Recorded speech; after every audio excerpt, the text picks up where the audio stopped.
Okay, welcome back to Victory Classes. I am here with another video. So in this video I'm going to continue English series. जैसे कि पता है हमारी English language की series चल रही है जिसमें हम एसएससी एंड बैंक के जो भी एग्जामिनेशंस में आते हैं English language we are covering that to do all this steps. So we are targeting SSC season 2026 and as well जैसे कि हम टारगेटिंग कर रहे हैं all this chapter and concept cover कर रहे हैं. तो उसी सीरीज़ को कंटिन्यू करते हुए हमारा 10th चल रहा था. टेंस को वन बाय वन कवर करते हैं. हमारे प्रेजेंट टेंस सब कवर कर लिए थे हमने. अब हम पास्ट टेंस पढ़ेंगे. पास्ट के चार, प्रेजेंट के चार एंड फ्यूचर के चार. After that we another pillar is there, two pillars जैसे कि मैंने आपको बताया था. One by one we will cover. So without any further delay let start with the session. So victory classes mastering out simple past tense. ठीक है, कैसे mastering? I just created a different kind of the things which make you more simple to understand the stuff. So, your complete guide to understand to using a simple past tense with confidence and accuracy. किस तरीके से use करना है, तो इस slide इस video में we just try to learn that and understand that कि किस तरीके से हम सिंपल टेंस को यूज़ कर सकें, कहाँ कहाँ यूज़ करते हैं. डिफरेंट वीडियोस ऑफ स्लाइड के साथ हम कवर अप करेंगे. Are you ready? So without any further delay, let's start. If you have not liked yet, so like the video, subscribe the Victory Classes for more kind of information, and it make you more comfortable to crack in SSCGL examination and any for that whenever the English language comes. So without any further delay, let's start. So what is the simple past tense? पहले हम जानने की कोशिश करते हैं simple past tense होता क्या है. The simple past tense is used to describe the complete an action or an event that occurs at the specific time in the past. It helps us to share stories, recount experience, and discuss historical event. मतलब simply कोई चीज़ होती है जो time में गुजरी हुई होती है. सिंपल इवेंट को बताने के लिए, एक पॉइंट ऑफ टाइम को बताने के लिए, कंप्लीट एक्शन वही इवेंट उस कंप्लीट पास्ट में हो जाता है, उसको बताने के लिए हम यूज़ करते हैं simple past tense. I hope you understand and normally इसकी definition. And this time is the fundamental for to the effective communication about the past experience, and it is one of the most commonly used to verb from to the English. So I hope you use that all. And how to forms the simple past, regular forms and all these things. देखिए there are the different kind of verb की second form there is the use. So उस form base forms में all these things पे अलग अलग चीज़ों में अलग अलग अंतर आता है, अलग अलग वर्ब फॉर्म्स. तो उसी फॉर्म्स को हम पढ़ेंगे. स्टैंडर्ड्स रूल क्या होता है? ईडी लगा के या डी लगा के उसको पास्ट बना देते हैं. वाक का वाक्ड हो गया, डिसाइड का डिसाइडेड हो गया, एंड वाई लगा के जैसे कॉन्सर्ट का कॉन्सर्टली, एंड ईडी लगा के एज एग्जाम्पल स्टडी का स्टडीड, वाई हटा के ईडी लगा दिया. And simple additions as like a love को डी लगा दिया, डांस को डी लगा दिया. तो इस तरीके से ये वर्क का कॉन्टेक्स्ट. अल्टीमेटली ये कहना चाह रहा है वर्क की सेकेंड फॉर्म यूज़ करनी है.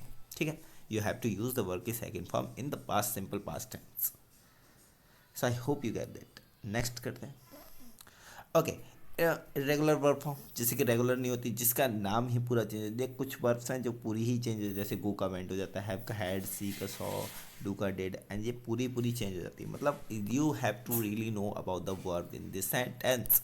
ये और इकलौता पूरे 12 के 12 टेंस में से इकलौता टेंस है जहाँ वर्ब की सेकेंड फॉर्म यूज़ होती है. आई होप यू अंडरस्टैंड कि वर्ब की second form only this tense में use. Irregular verbs do not follow to the ed rules and have the unique past forms. Verb की second form the must be memorise. This words आपको memorise करनी पड़ेगी. English making to essential to the mastering, learning to the vocabulary require to practice and repetitions. जब भी आपको use करना पड़ेगा, you have to use that. So I hope you get that. आगे बढ़ते हैं. ओके, अब सेंटेंस के स्ट्रक्चर हमने क्या पढ़ा? पहले पास्ट टेंस पढ़ लिया. ओके, पास्ट टेंस होता क्या है, कहाँ यूज़ करना है, किस तरीके से यूज़ करना है, और उसकी वर्ब फॉर्म जो स्पेसिफिक चीज़ें होती हैं वो पढ़ ली. अब इसको यूज़ कैसे करना है? Affirmative, negative and question mark वाले 3 स्ट्रक्चर होते हैं. अफर्मेटिव स्ट्रक्चर कैसे यूज़ करेंगे? ही वर्कड सिंपल टेंस मतलब सब्जेक्ट एंड पास्ट की वर्ब की second form. Simple tense and past की वर्ब की second form. Then after that subject. Negative बनाने के लिए सब्जेक्ट, अगर हमको नेगेटिव बनाने हैं तो negative subject, do, did not and base form. जब भी डू डज डिड आ जाता है तो उसके बाद वर्ब की फेस फॉर्म आ जाती है, मतलब वर्ब की first form. They did not play cricket yesterday and they played cricket yesterday. और अगर क्वेश्चनेटिव वर्ड तो डिड आ गया, अगेन डिड आ गया, वर्ब की first form, then you forget all this thing, you can use verb की first form. So I hope you get that किस तरीके से अफर्मेटिव, निगेटिव एंड क्वेश्चनेटिव मतलब इंटेरोगेटिव चीज़ें बनती है, इंटेरोगेटिव स्ट्रक्चर्स। तो स्ट्रक्चर अपने माइंड में रखना and one by one we will use that, ये structure you have to keep in your mind. So I hope you get that इस स्ट्रक्चर की किस तरीके से structure in you keep in your mind and how would you use that. So affirmative, negative and questionative, interrogative. So used to be form as like that affirmative forms like were for you, we were, that I were happy। अब ये was and were ये क्या हो गया, ये आपकी status बताता है, ये होता तो पास्ट किसका है पर स्टेटस बताता है। निगेटिव के लिए आई वर नॉट, ठीक है, ये स्टेटस फॉल्स हो जाता है। स्टेटस मतलब आपकी स्थिति बताता है। वी वर हैप्पी ये पास्ट सिंपल का ही टेंस होता है, बट ये वी वर हैप्पी ये आईएनजी फॉर्म ना लगे, क्या एडवर्ब लगा है, हैप्पी क्या एडजेक्टिव, सॉरी एडजेक्टिव लगा होता है, ये एडजेक्टिव होता है। वाज वर्ड क्या हो जाता है, एज मेन वर्ड यूज होता है एंड ये सब्जेक्ट हो जाता है। Let me rough that then I will show you clearly here.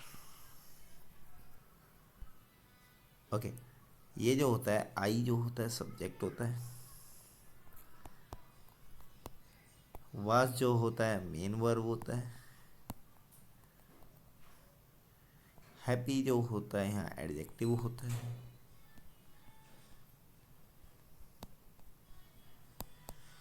And these are the making the only the simple past. So इसी तरीके से निगेटिव स्ट्रक्चर इसी पर क्वेश्चनेटिव, वाज ही लेट क्या वो लेट हो गया, एंड वर दे प्रेजेंट क्या वो प्रेजेंट थे।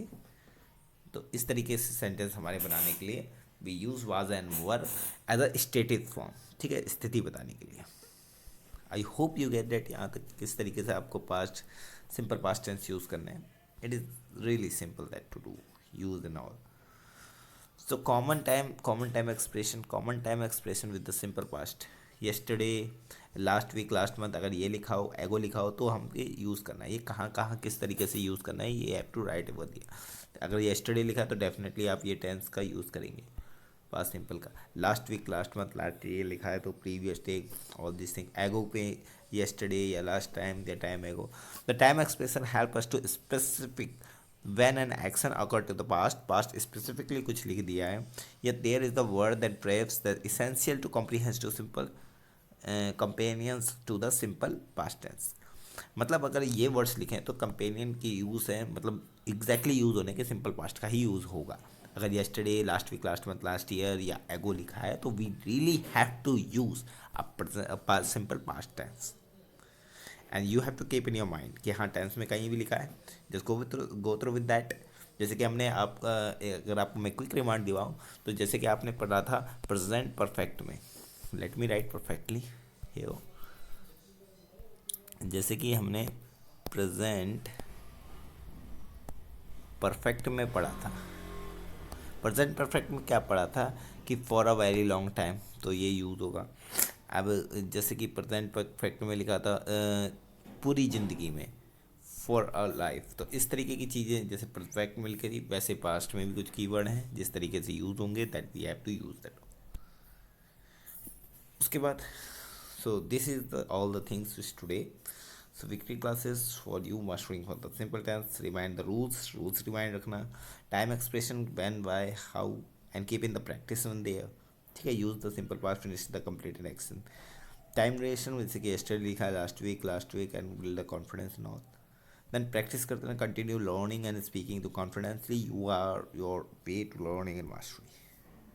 So success comes from the consistent practice and dedication. Keep moving forward.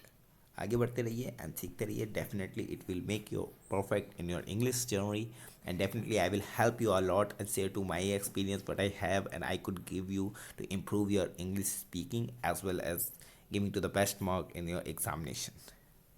So I hope you making to all and this time these three things keep in your mind कि rules याद रखना, आपको expression time expression याद रखना and make the practicing of it. So thank you for watching this video.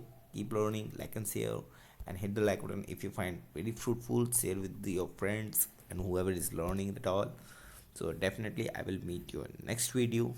Till that, thank you, bye. And for the more content for like that, hit the like button and subscribe. Thank you.